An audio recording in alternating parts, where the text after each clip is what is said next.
Animated series and games often include dark and mysterious elements in order to create an eerie atmosphere for some of their scenes. Lavender Town is a location in the popular video game franchise Pokemon. It is known for its creepy atmosphere and a Pokemon graveyard. The town's haunting music is the subject of numerous fan theories and urban legends, some of which involve illness and even death. But how much truth lies in these conspiracies? Pokemon is one of my favorite franchises from my childhood. Even going back now and playing the old games or watching the series, it still holds up. You might be thinking, it's just a kid show.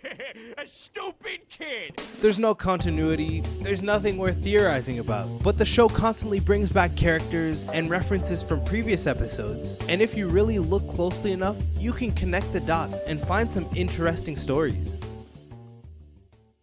The Lavender Town Syndrome is a phenomenon shrouded in mystery and intrigue. The theory says that the Lavender Town caused a peak in the illnesses and the suicides of children aged 7 to 12 in Japan shortly after the release of Pokemon's Red and Green in 1996, resulting in Nintendo replacing the track entirely with a more passive version. Today, I'm gonna separate fact from fiction.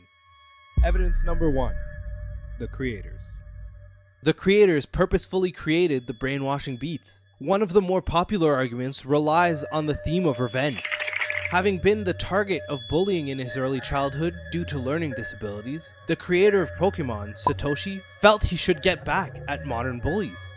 Given that more physically aggressive people have an aversion for the color red, the creators chose to hide their sinister beat in the game cartridges most likely to affect would-be bullies. There's nothing concrete to support this evidence, apart from the beats themselves.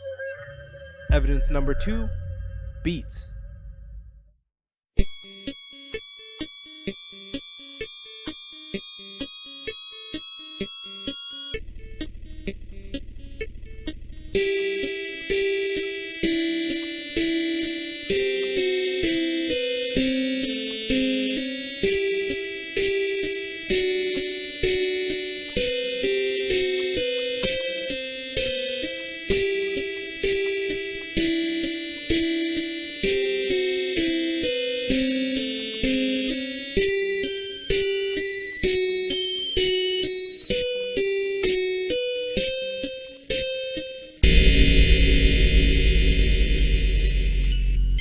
The creepypasta relies on the assumption that generally high frequencies triggered mass hysteria and illness in the children who encountered the song. The beat has been identified as being binaural, which is a certain frequency able to manipulate human brainwaves in order to match the frequency. There are several studies to support the practice, such as the binaural beat treatment for anxiety, led by researcher René Squarnec of Montreal, and brain computing therapy, a study of binaural beats, led by Zainul Abidin. Now, looking into the sound itself, nothing about the song gives reason to believe it has some cryptic subtrack. Out of context, aside from sounding a little eerie, there's no reason to assume malfeasance. Which begs the question, what credibility does this theory really have? To prove it, we'll need to find some cold hard proof, something that concretely ties this song to the fate of hundreds of young children. And this next evidence might flip this theory right on its head.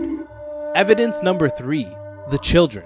Given that this would have happened in early 1997, a large swath of children ailment and death caused by a single phenomenon would have been well documented. By extended logic, one would easily be able to find statistical evidence to prove a 200+ peak in children's illness during that time period. This cannot be done. There is no factual evidence in Japanese public health records that show this. There still remains, however, one unanswered question. Why did Nintendo pull the original track from all subsequent production of the game?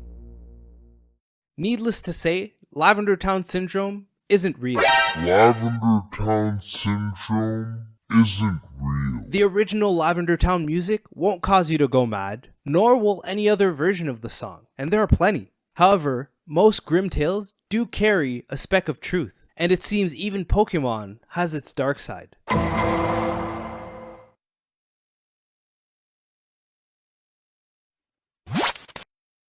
Pokemon, get to the In 1997, an animated series based on the franchise made headlines when flashing images from the episode Porygon Computer Soldier induced seizures in over 600 Japanese children. Although most of the kids were fine, several had to be hospitalized for several days. The whole ordeal resulted in the anime being pulled off the air for several months and the episode being banned entirely. The so-called Pokemon shock provided a solid bedrock for Lavender Town Syndrome. Nintendo has previously released a statement to their defense. They claimed that they had never intentionally included any media in the game or series that could negatively influence the consumer and possibly cause them harm. But can the multi-billion-dollar franchise really be trusted? After all, what's more sinister than a popular TV series or game broadcasting images or sounds capable of harming children without even touching them? Given Lavender Town's unusually eerie atmosphere, the dead Pokemon, haunted tower, and the music that admittedly does sound like a clock ticking its way down to an inevitable end, the rest of the legend practically writes itself. An investigation's underway in Japan into why more than 600 children suffered from convulsions and vomiting after watching a television cartoon program. It's thought that bright flashing lights in the cartoon, Pocket Monsters, were to blame. Andrew Burrows reports.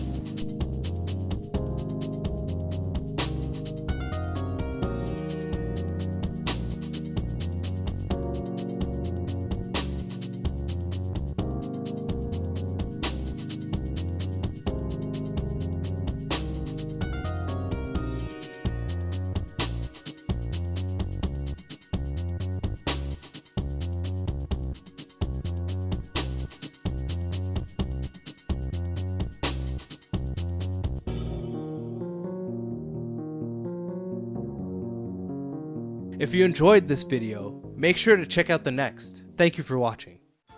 After all, our business is entertainment.